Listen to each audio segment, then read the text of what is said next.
Omaha Beach, en Normandie, le 6 juin 1944. Un peu plus de 6 km de sable en forme de croissant, bordé de falaises abruptes qui s'élèvent à 45 mètres dans un ciel gris. Par n'importe quel autre matin, cela aurait pu être magnifique. Une portion de côte française où les oiseaux de mer planent au-dessus des vagues et où les bateaux de pêche tanguent dans le port. Mais ce matin-là, ces falaises sont hérissées de béton et d'acier, et derrière chaque embrasure, une arme chargée attend. Cet endroit est sur le point de devenir la portion de littoral la plus sanglante de la Seconde Guerre mondiale.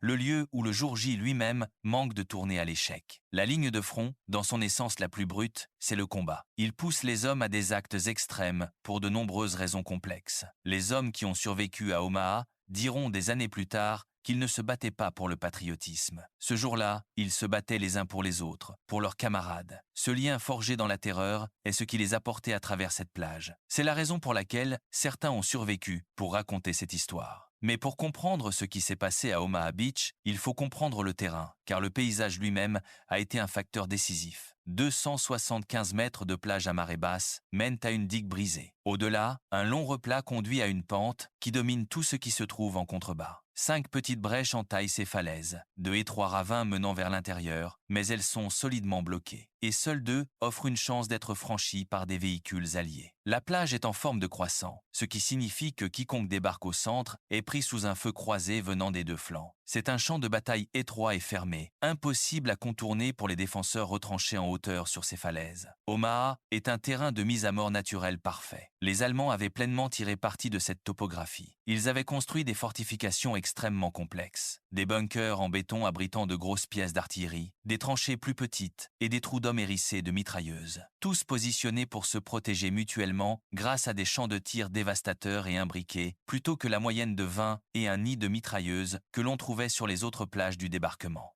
Omaha dispose de 85 mortiers à longue portée et l'artillerie est réglée pour créer une zone de mise à mort au centre de la plage. Les pièces lourdes sont placées à chaque extrémité du croissant, de sorte que quiconque débarque au milieu est immédiatement en grand danger. Et tout cela, chaque canon, chaque mine, chaque enchevêtrement de fils est dissimulé derrière 14 points d'appui en béton disposés le long de ces hautes falaises. Parmi les 5 plages d'assaut choisies pour le jour J, Omaha est de loin la plus difficile, tant par la nature du terrain que par celle des défenses. C'est un véritable cauchemar pour tout assaillant. Et les armes qui attendent sur ces falaises sont conçues précisément pour ce type de carnage. Le fusil d'infanterie allemand standard est le Mauser G 98 à verrou, avec un magasin interne de 5 cartouches, des organes de visée mécanique, précis jusqu'à 400 ou 500 mètres pour les Allemands postés sur les falaises dominant Omaha Beach. C'est l'arme parfaite. Extrêmement précise, tueuse d'hommes. Elle tire une cartouche de 7, 92 mm, une balle grosse et lourde, et à 400 mètres, elle inflige d'énormes dégâts. Multipliez cela par 85 nids de mitrailleuses. Ajoutez les mortiers et l'artillerie, et vous commencez à comprendre ce qui attend sur cette plage. Les hommes envoyés pour prendre Omaha en savent une partie. Ils ont étudié les cartes, ils ont mémorisé les photographies aériennes, mais rien ne peut les préparer à ce qui les attend. Mais le jour J doit avoir lieu. C'est l'étape suivante de la stratégie globale des Alliés pour vaincre Hitler, et les enjeux n'ont jamais été aussi élevés. Depuis près de 3 ans, la Russie soviétique combat les nazis sur le front de l'Est au prix de millions de vies. Nous avons tendance à considérer la Seconde Guerre mondiale en Europe à travers le prisme occidental, mais nous devons nous rappeler que 90% des pertes subies par les Allemands ont eu lieu sur le front de l'Est. Les Soviétiques supportent un fardeau immense. Ils ont besoin de l'aide de leurs alliés, et il n'y a pas de place pour l'erreur. Il faut que ce soit bien fait, et il faut que cela réussisse. Pour libérer l'Europe occupée par les nazis, les Alliés doivent débarquer sur les côtes de Normandie et ouvrir ce second front.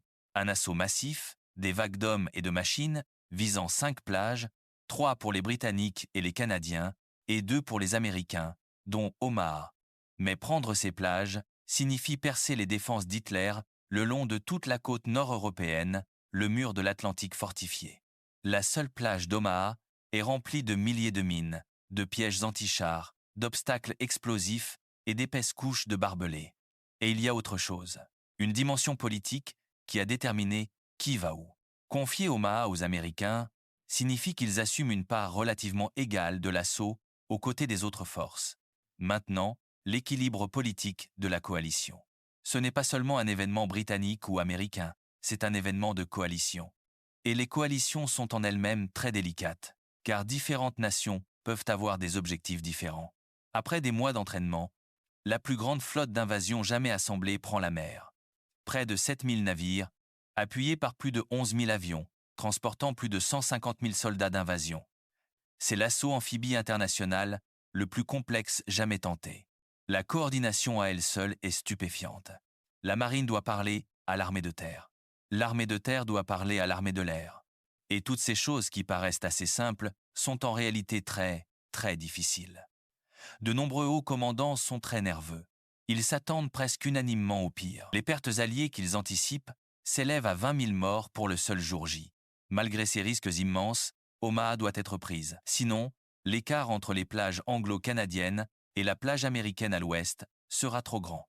Si Hitler pouvait diviser les têtes de pont, il pourrait rejeter les Alliés à la mer. Ce que nous oublions aujourd'hui, c'est que les Alliés avaient envisagé toutes sortes de pires scénarios pour le jour J. Le navigateur du HMS Ajax, l'un des navires de guerre de la flotte, interrogé des années plus tard sur ce qui se serait passé s'ils avaient été contraints de retirer les troupes des plages, donna une réponse glaçante. Ils s'attendaient à un bain de sang. Il expliqua qu'ils avaient tous un plan B pour l'évacuation. Approcher les navires de guerre au plus près du rivage, mettre à l'eau tous les canaux de sauvetage, tous les radeaux, autrement dit, cela aurait été comme un nouveau Dunkerque. Les différences entre les forces alliées apparaissent presque immédiatement. Pour toucher les plages à marée basse, les plages américaines doivent être attaquées en premier. Mais au lieu de mouiller à 11 km au large comme les Britanniques, la Task Force américaine d'Omaha mouille bien plus loin, à 20 et 1 km. 20% de la flotte de guerre est américaine, mais les 80% restants sont britanniques. Et les Britanniques ont une longue tradition de soutien d'artillerie navale. Ils sont moins inquiets des attaques allemandes contre leurs navires, et mouillent donc plus près. Pour les Américains au large d'Omaha Beach, la décision de rester plus loin signifie un trajet d'approche beaucoup plus long pour les troupes d'invasion. Le premier défi est simplement de monter dans les péniches de débarquement en mer agitée. Les embarcations montent et descendent le long des flancs des navires de transport, et les hommes doivent descendre des filets de corde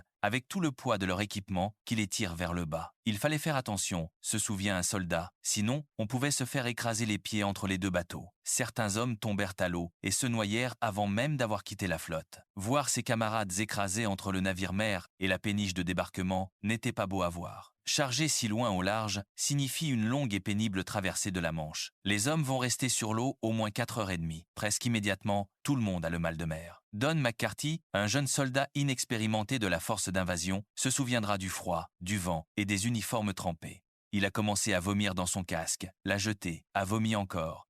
Et c'est ainsi qu'ils sont entrés. Rien de très joli, a-t-il dit. Certains hommes ne pèsent que 125 livres et ils portent plus que leur propre poids en équipement. Ils restent debout pendant 3 heures dans une eau montante qui leur arrive aux genoux, utilisant leur casque pour écoper parce qu'ils craignent que le bateau ne coule. La peur de se noyer est aussi réelle que celle de ce qui les attend sur la plage, et l'équipement qu'ils portent est stupéfiant. Chaque homme est chargé d'une hache, d'une pioche, de munitions, de grenades, de son fusil, de son nécessaire de rasage, d'un miroir, de dentifrice, d'une brosse à dents, de savon, d'un exemplaire du Nouveau Testament, d'une carte de phrases françaises utile et, croyez-le ou non, d'un préservatif. Tout cela est ce qu'un homme porte sur lui en débarquant sur Omaha Beach. Le poids de tout cet équipement aura de terribles conséquences. Pendant ce temps, les troupes ont été informées qu'elles ne feraient face qu'à une faible opposition et à une division de défense côtière en sous-effectif. Il y a quelques vétérans, mais beaucoup sont assez âgés, ce qui, en termes militaires, signifie dans la trentaine. Un fantassin de 35 ans, comme l'a dit un officier, est un très vieux fantassin. Beaucoup sont des convalescents, et ils ne sont pas tous allemands. Parmi eux se trouvent des Polonais et des Tchèques enrôlés de force, contraints d'endosser l'uniforme allemand et de combattre en première ligne. Ils ne s'attendaient jamais à affronter la puissance d'une invasion alliée à grande échelle. Mais ce que les planificateurs alliés ne savent pas, ce que personne sur ces péniches de débarquement ne sait, c'est qu'une nouvelle unité vient de renforcer le secteur d'Omaha, la 352e division d'infanterie. Sa réputation a été exagérée avec le temps, mais il s'agit néanmoins d'une division allemande assez complète en position défensive, et elle représente une menace très réelle. Cette seule défaillance du renseignement coûtera des centaines de vies américaines sur le flanc droit américain. L'assaut incombera à la 29e division d'infanterie, totalement inexpérimentée. Beaucoup d'unités américaines sont complètement novices. Les commandants n'ont aucun moyen de savoir à quel point elles seront efficaces avant d'être réellement au combat. En revanche, sur le flanc gauche, elles sont appuyées par la division la plus expérimentée de toute l'armée des États-Unis, la Big Red One. La 1e division d'infanterie avait combattu en Afrique du Nord et en Méditerranée. Le général Omar Bradley s'est efforcé de les faire affecter à cette plage. Il savait ce qu'Omaha allait exiger pour éviter une catastrophe sur la plage. Des chars Sherman ont été spécialement adaptés avec un écran en toile conçu pour leur permettre de flotter et de fournir un appui-feu vital à l'infanterie. L'idée est solide. Si les chars peuvent atteindre la plage avant les hommes, ils peuvent neutraliser les canons allemands et donner une chance aux fantassins. Mais la mer est agitée, bien plus que ce pourquoi les chars ont été conçus. À une distance extraordinaire de 6 km, 29 chars sont mis à l'eau dans la Manche. Ils sont conçus pour une houle maximale de 30 cm.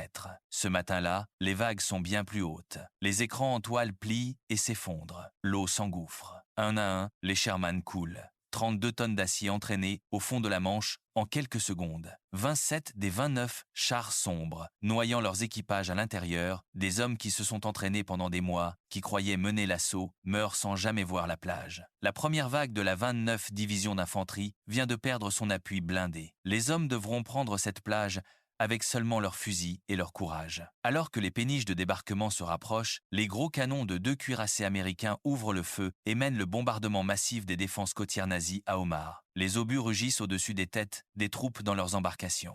Le bruit est immense. Lorsque ces obus passaient au-dessus de leur tête, en direction de la plage, un soldat se souvint que cela ressemblait à des bus ou des camions projetés dans les airs. Puis arrivent les bombardiers lourds, des centaines d'appareils chargés de larguer 13 000 bombes directement sur les fortifications d'Omaha, suivis d'une seconde vague déversant encore 4 000 munitions. Un bombardier, regardant la flotte en contrebas, fut frappé par l'ampleur même de l'invasion. On aurait dit qu'on pouvait presque passer d'un navire à l'autre et marcher entre l'Angleterre et la France. Il écrivit que c'était la seule mission au-dessus de l'Europe où il ressentit réellement le souffle de ses propres bombes depuis les péniches de débarquement.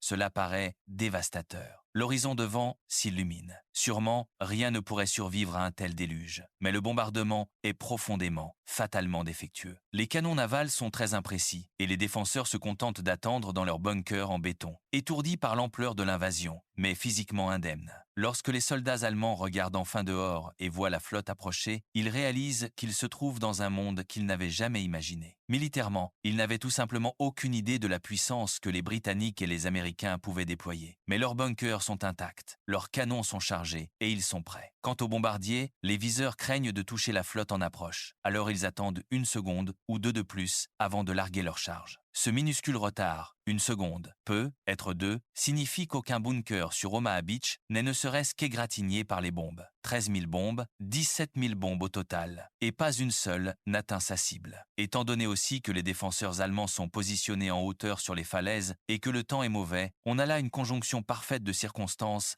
jouant contre les formations américaines attaquant Omaha Beach. Le bombardement censé briser le mur de l'Atlantique en a à peine écaillé la peinture, et les hommes dans ces péniches de débarquement ne le savent pas encore. Juste à l'ouest d'Omaha, une position d'artillerie au sommet d'une falaise exige une attention particulière. Elle est si fortement fortifiée qu'elle est pratiquement à l'épreuve des bombes. Elle contient 6 énormes canons de 155 mm, bien à portée des plages de débarquement de la pointe du Hawk. Les Alliés savent que ces canons doivent être neutralisés avant de commencer à pilonner l'infanterie régulière à Omaha. Ils confient cette mission à un groupe appelé les Rangers, des troupes d'élite des forces spéciales américaines, l'une des premières versions de ces unités. Ils ont été triés sur le volet pour ce travail, et il est rétrospectivement fou de penser à ce qu'on leur demande. Escalader des falaises à pic, 30 mètres de parois rocheuses verticales sous le feu ennemi, submerger les défenseurs au sommet, et réduire les canons au silence. C'est le genre de mission qui paraît suicidaire sur le papier, mais si ces canons de 155 mm sont autorisés à tirer sur les plages de débarquement, le massacre sera inimaginable. La plupart des Rangers débarquent avec succès au pied des falaises. Ils tirent leurs grappins et les fixent. Puis, tandis que certains assurent le tir de couverture, d'autres commencent à grimper. Ils escaladent les cordes, repoussent les défenseurs allemands et atteignent le sommet pour découvrir, à leur grand désarroi, que les Allemands ont en réalité évacué les canons plus tôt et les ont remplacés par des troncs d'arbres façonnés pour ressembler à de l'artillerie afin de tromper les avions de reconnaissance. Mais il n'y avait aucun moyen pour les Alliés de laisser cette position intacte en supposant que les canons avaient peu être disparus. Ils devaient envoyer les Rangers, et les Rangers en paient un lourd tribut. En 135, des 225 hommes qui gravissent ces falaises sont tués ou blessés. C'est la ligne de front, le rivage d'Omaha Beach à marée basse. Le réseau d'obstacles intacts est désormais visible pour les hommes dans leurs péniches de débarquement. Des barrières métalliques rouillées, scellées dans le fond marin, entrelacées de pieux, coiffées de mines. La plus grande force d'invasion amphibie de l'histoire s'apprête à s'abattre sur le littoral le plus fortifié jamais conçu. Juste avant que la 29 n'atteigne le côté droit d'Omaha, la marine déclenche son assaut final. Ils ont équipé une péniche de débarquement de 1000 lance-roquettes. Cela paraît redoutable. Les hommes dans les barges d'assaut regardent les roquettes filer vers la plage comme une volée d'oiseaux, mais elles tombent sans effet dans l'eau, ne causant absolument aucun dommage. Le bateau de Don McCarthy avance alors que le mien approchait. Il se souvient que l'embarcation à sa gauche, de la compagnie B, a heurté une mine et a explosé. Nous avons été arrosés de bois, de métal, de morceaux de corps et de sang. Voilà mon accueil en France. Au large, des bancs de sable submergés, à 45 à 90 mètres de la plage, obligent de nombreuses péniches à faire débarquer les troupes dans une eau profonde. La rampe avance à baisse et vous sortez en courant. Bien sûr, la plupart du temps vous êtes sous le feu, et beaucoup sont tués avant même de quitter le bateau. Des hommes s'élancent dans une eau au-dessus de leur tête. Certains se noient. Depuis les falaises, un défenseur allemand observe à travers sa mire. La seule fois où nous avons cessé de tirer, se souvient-il, c'est lorsque le canon a commencé à surchauffer. Nous avons alors pris nos fusils et les avons utilisés à la place, visant les Américains sortant de l'eau. Les hommes qui descendent des rampes vont droit au fond. La plupart se noient. Ils tentent d'enlever leur équipement tout en étant abattus par des tireurs embusqués dans les tranchées sur la falaise. Leurs vêtements détrempés et le poids immense de tout cet équipement les entraînent sous l'eau, et les gilets de sauvetage censés les sauver deviennent des pièges mortels conçus pour passer sous les bras. Beaucoup de soldats les portent autour de la taille à cause de tout le matériel qui entrave leur mouvement. Lorsque les gilets se gonflent, ils retournent les hommes comme des bouteilles et ils se noient. Cependant, sur le flanc gauche, avec la première division, davantage de chars Sherman de soutien et d'artillerie parviennent à débarquer. Ils sont amenés directement sur la plage par leurs engins de débarquement plus grands plutôt que d'être lancés en pleine mer. C'est une petite faveur, mais cruciale. Le flanc gauche disposera d'un peu de blindés, le flanc droit n'en aura pas, et cette disparité façonnera tout ce qui suivra. Les rares survivants se traînent jusqu'au rivage, plongés dans un cauchemar. La forme en croissant de la plage fait pleuvoir des tirs de flanc des deux côtés, auxquels s'ajoutent l'artillerie, les mortiers et les tirs d'armes légères venant de face. Il n'y a nulle part où se cacher. La marée montante noie de nombreux blessés, tandis que les survivants rampent désespérément vers le seul abri offert par le mur de mer brisé. La plupart des compagnies A et B sont massacrés durant ces premières minutes terribles. Don McCarthy n'oubliera jamais ce qu'il voit. « J'ai vu les corps de tant de gens, dit-il. Je pense surtout à un homme qui se traînait dans le sable, les entrailles pendantes, suppliant qu'on l'abatte. Nous avions des seringues de morphine, et nous les avons vidées en lui pour l'aider à abréger ses souffrances. Ce ne sont pas les paroles d'un vieil homme qui romantise la guerre. Ce sont celles d'un jeune soldat regardant son monde s'effondrer sur une plage de France. L'un des grands défis de ce type d'attaque est que vous devez non seulement débarquer des soldats sur la plage, mais aussi leur apporter la puissance de feu pour les soutenir. Or, sur le flanc droit, la 29e division a déjà perdu la plupart de ses chars et de son artillerie dans la mer agitée. Ce seront des soldats ordinaires qui trouveront un moyen de quitter cette plage, de franchir les défenses allemandes et de faire de ce débarquement un succès. Ils font désormais face à une étendue de plage de 275 mètres, hérissée de plus de 3500 obstacles mortels, dont des mines, et la tâche la plus dangereuse sur Omaha Beach, dégager ces obstacles incombe à quelques hommes courageux, des ingénieurs de combat spécialisés. Ce sont les héros méconnus d'Omaha Beach. Leur mission est de débarquer les premiers et d'éliminer autant d'obstacles que possible. Un ingénieur se souvient du chaos. Nous nous sommes mis au travail en plaçant des sacs d'explosifs plastiques sur les différents obstacles. Il a dit que certains obstacles abritaient des soldats derrière eux. Nous leur avons dit d'avancer, sinon ils seraient pulvérisés avec l'obstacle. À mesure que la marée montait, nous courions de l'un à l'autre. C'est un travail sale, dur et ingrat. Ils sont extrêmement vulnérables au feu allemand et subissent des pertes effroyables en accomplissant leur mission. Près de la moitié de tous les ingénieurs de combat à Omaha sont tués ou blessés ce matin-là. Pendant toute la Seconde Guerre mondiale, une chose tue et mutile bien plus d'infanterie que les balles. L'artillerie et les canons allemands réglés sur Omaha infligent des dégâts dévastateurs. Programmés pour frapper la bande entre le rivage et la laisse de haute mer, exactement là où les hommes rampent et meurent sous le feu venant des falaises. Un mitrailleur allemand de 19 ans observe à travers son viseur. La MG rugissait. Il se souvient avoir envoyé du plomb brûlant sur les hommes courant le long de la plage. J'en ai vu certains tomber. Je savais que je les avais, dit-il. Dans son esprit, il se justifiait. C'est la guerre. Mais ce n'était pas le moment de penser au bien ou au mal, seulement à survivre. Ce qui devint très vite évident le matin du 6 juin, c'est que le plan s'était presque entièrement effondré. Les chars n'avaient pas atteint la côte. L'artillerie n'avait pas suivi. Les observateurs avancés n'avaient pas leur radio. Ce qui était censé se produire ne se produisait tout simplement pas. Tout ce que le général Bradley entend au large, depuis la flotte, ce sont de mauvaises nouvelles. Mes inquiétudes s'aggravaient face aux rapports alarmants et fragmentaires, écrira-t-il plus tard. À partir de ces messages, nous ne pouvions reconstituer qu'un tableau incohérent de naufrages, d'embarcations submergées, de tirs ennemis intenses et de chaos sur les plages. À peine une heure après les premiers débarquements au centre de la zone de mort d'Omaha, la ligne de front a avancé de moins de 280 mètres jusqu'au mur de mer, une barrière brisée d'environ 1 mètre de haut. Là, des survivants en loc de la 29 division d'infanterie cherchent un abri contre le feu incessant. Ce n'est pas grand-chose, mais c'est tout ce qu'ils ont. Et même ici, les tueries ne s'arrêtent pas. Quelque part dans la fumée, une voix appelle. Et nous avons vu quelqu'un venir vers nous à travers la fumée. Un soldat se souvient.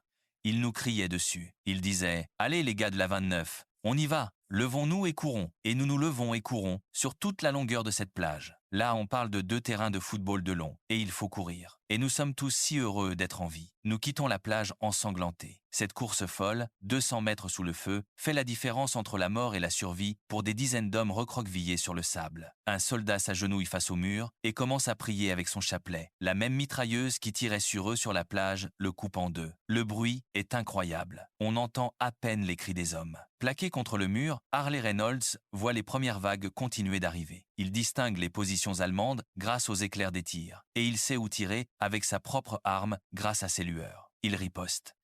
Mais autour de lui, seul le hasard décide qui vit et qui meurt. L'homme juste devant lui est touché à la tête par un tireur embusqué. Pourquoi pas moi, se demandera Reynolds pour le reste de sa vie. J'étais juste derrière lui. Je n'ai pas été touché et lui était mort. D'innombrables jeunes Américains subissent aussi un traumatisme psychologique, submergés par ce qu'ils voient, ressentent et entendent sur cette plage. L'esprit humain a ses limites et Omaha Beach les dépasse. Don McCarthy voit un homme en état de fugue, hurlant et criant, agitant les bras, l'esprit brisé par l'horreur. Beaucoup de soldats ne semblent plus fonctionner du tout, simplement assis ou étalés. Ils peuvent bouger leurs membres, mais ne répondent pas et ne font rien.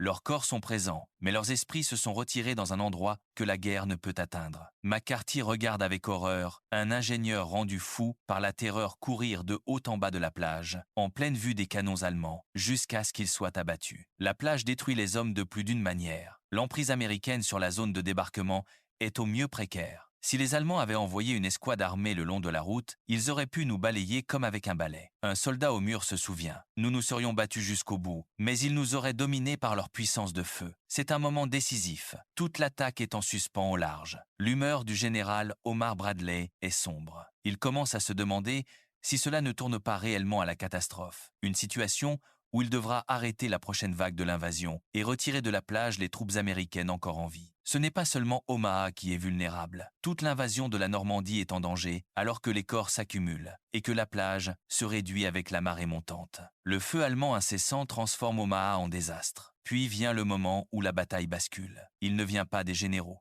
Il ne vient pas d'un grand coup tactique. Il vient des soldats ordinaires, soldats, caporaux et sergents, qui reconnaissent que les plans se sont effondrés et prennent les choses en main. Une part essentielle de ce tournant est l'arrivée d'une nouvelle vague d'officiers sur la plage, dont le brigadier général Norman Dutch Cotta, commandant adjoint de la 29 division. Son message est simple et inoubliable. Ne mourrez pas sur les plages. Mourrez en haut de la falaise si vous devez mourir, mais quittez les plages. Sinon, vous mourrez à coup sûr tout le long de la plage. Les soldats ordinaires comprennent la même vérité. Ils peuvent mourir là où ils sont accroupis, ou ils peuvent mourir en se battant pour avancer vers l'intérieur des terres. Et presque tous décident que s'ils doivent mourir, ils le feront en portant le combat aux Allemands. À cet instant, ils ne se battent pas forcément pour l'Amérique, autant qu'ils se battent les uns pour les autres. Ils comprennent ce que vivent leurs camarades, et ils veulent que cela ait un sens, non pour les États-Unis, non pour le patriotisme, mais pour leurs copains, et c'est cela qui les fait se lever et avancer. Il vaut la peine de s'arrêter un instant pour réfléchir à ce que cela signifie. Ce ne sont pas des guerriers professionnels, prenant une décision tactique calculée. Beaucoup n'ont jamais été au combat auparavant. Ce matin-là, ils sont trempés, gelés, couverts de sable et de sang, assourdis par les explosions, entourés de morts et de mourants, et ils ont plus peur qu'ils n'en ont jamais eu de toute leur vie. vie. Et pourtant, un par un, ils se lèvent, ils avancent. Non pas parce que la peur disparaît, elle ne disparaît pas, mais parce que quelque chose d'autre prend le dessus. Un refus de laisser l'homme à côté d'eux mourir seul. Une décision obstinée, instinctive, profondément humaine, que l'histoire ne se termine pas ainsi, pas ici, pas sur cette plage. Peu à peu, le feu des fusils Mungarand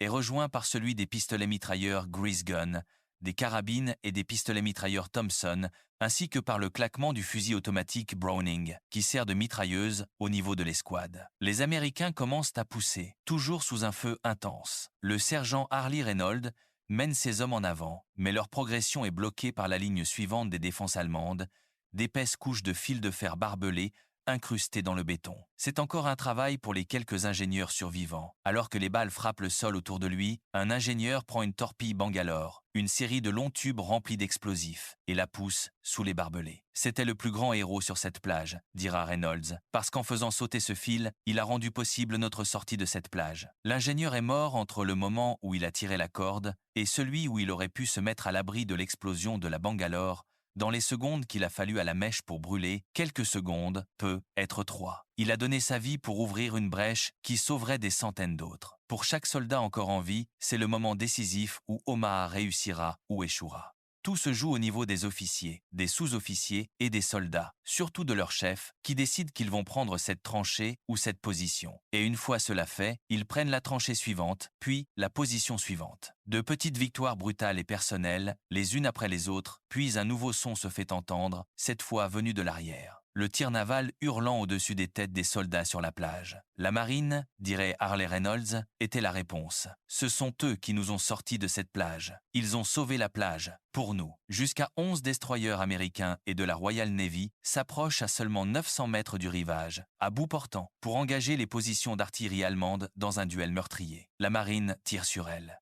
Ils repèrent les tirs d'une mitrailleuse, se verrouillent dessus et la détruisent. Sous la couverture du feu naval, les Américains lancent enfin l'assaut des falaises en pente, repoussant finalement la ligne de front vers le haut. Mais malgré les coups des destroyers, au moins une fortification majeure continue de déverser son feu dévastateur. Elle est appelée Widerstands Nest 62, nid de résistance 62, positionnée au sommet des falaises, avec des champs de tir exceptionnels. C'est un système de défense complexe en soi, entouré de ses propres champs de mines.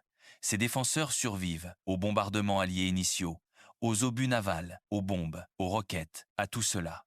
Et son arsenal de gros canons n'est réduit au silence qu'après une bataille épique et acharnée. Jusque-là, le mitrailleur Heinrich Severloh affirme avoir tiré 12 000 coups avec sa mitrailleuse MG42, une arme capable de tirer 1200 coups par minute, si rapide que les tirs individuels se fondent en un seul bruit, déchirant et terrifiant pendant des heures. Severloh déverse la mort sur la plage, en contrebas. L'artillerie du bunker détruit chars Sherman et péniches de débarquement. Les combats se poursuivent, se souviendra Severloh, et nous pouvions voir de la fumée s'échapper de l'un des points d'appui. Tandis que d'autres s'étaient tus, nous n'avions aucun moyen de contacter ceux qui résistaient encore. Nous nous sentions tout à fait seuls. Nous avons continué à tirer sur les Américains sur la plage, mais seulement pour les tenir éloignés de nous. Mon raisonnement était simple, ne me tirez pas dessus, et je ne vous tirerai pas dessus. Mais ce qui a aidé les Américains à ce moment-là, c'était une simple question de mathématiques. Les Allemands manquaient de munitions, et une fois le rythme des tirs ralenti, les Américains peuvent prendre d'assaut le bunker par l'arrière. Depuis le rivage, 2 grandes péniches de débarquement se frayent un passage directement jusqu'à la plage et y restent, fournissant un appui rapproché avec leurs mitrailleuses lourdes. Des renforts, soutenus par des chars, affluent maintenant à terre pour sécuriser le terrain chèrement conquis sur la ligne de front. Les dangers ne s'arrêtent pas aux casemates et aux mitrailleuses. Les falaises elles-mêmes sont truffées de mines. Harley Reynolds se souvient vivement de ce moment. « Je n'avais fait que quelques pas sur la falaise, dit-il, quand voici un autre homme.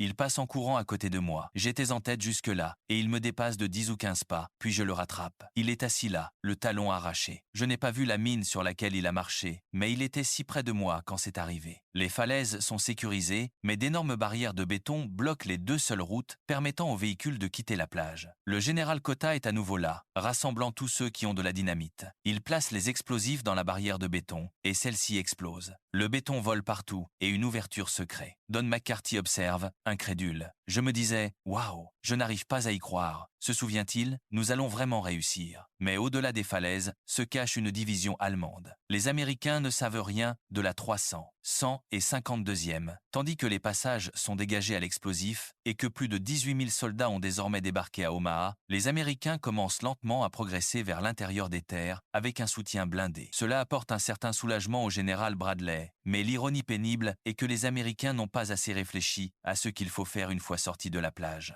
Le soldat Baumgarten est déjà blessé au visage et à la jambe. Il continue de se battre au-delà des falaises. La reddition n'existe pas dans le dictionnaire de la 29e division, dirait-il. Nous avons combattu blessés. Nous étions 12 à quitter la plage. Nous avons progressé par les tranchées. Je pouvais y voir des Allemands morts. Nous avons attaqué 2 points forts allemands, dont un derrière le mur d'une ferme. Ce combat s'est terminé par une grenade lancée par l'un des miens. Le prochain objectif de la 29 sur le flanc ouest est le petit village de Vierville-sur-Mer, juste au-delà des falaises. Notre mission était d'y monter et d'atteindre cette petite ruelle près de l'église catholique à Verreville. Un soldat se souvient que c'était notre mission. On nous l'avait dit 2 semaines auparavant, donc nous savions ce que nous avions à faire. Des chars Sherman fraîchement débarqués les aident à prendre le village d'assaut, mais ils se heurtent alors à quelque chose d'inattendu. 2 bataillons renforcés, des 300 et 52 divisions qui avancent. Ils ne sont être pas les surhommes nazis de la légende, mais ils constituent une force complète et bien équipée de plusieurs milliers d'hommes. Le renseignement allié n'a pas réussi à les repérer avant l'invasion, et ils forment désormais une solide barrière à l'ouest de Vierville et derrière les falaises. Leur ligne de front est renforcée par le paysage lui-même. Ils découvrent qu'il s'agit d'un terrain de défense extrêmement favorable. On appelle cela le bocage. Ces anciennes haies qui bordent les routes et les champs de Normandie, si denses qu'elles peuvent arrêter un char Sherman. Cela rend la tâche des Allemands pour défendre les positions beaucoup plus facile.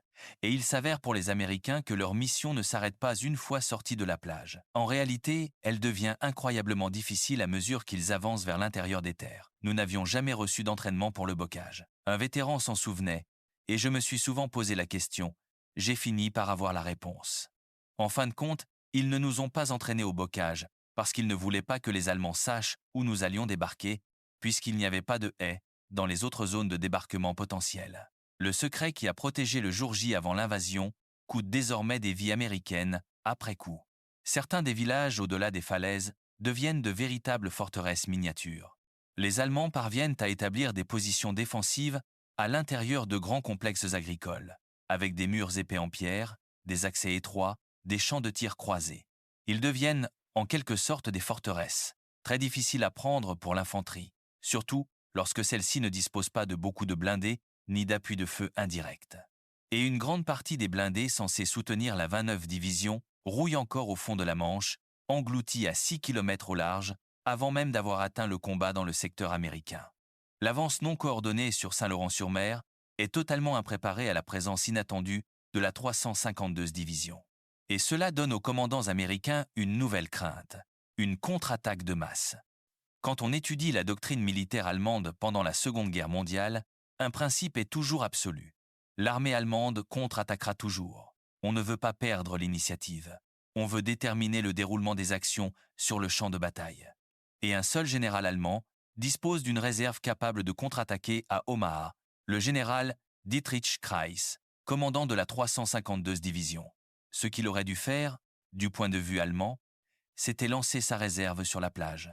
Elle aurait subi des pertes terribles sous le bombardement naval en chemin, mais elle serait arrivée probablement forte de quelques milliers d'hommes, chargés de munitions pour les défenses côtières. Et alors, qui sait ce qui aurait pu se passer? Au lieu de cela, le général Kreis prend ce qui semble être la décision la plus sensée. Il tient la ligne de front et stoppe toute nouvelle avancée américaine. C'est un moment où un officier allemand prend une décision militaire parfaitement rationnelle et logique. Et c'est pourtant la mauvaise. En se retenant au lieu d'attaquer, il permet aux Américains de consolider leur tête de pont. La fenêtre pour les rejeter à la mer se referme et ne se rouvrira jamais. Si Kreis avait agi différemment, si ses réserves s'étaient déversées par les ravins vers la plage avec des munitions fraîches et une fureur renouvelée, l'histoire d'Omaha aurait pu se terminer très différemment. Mais la guerre se construit sur des décisions prises dans le brouillard et l'épuisement.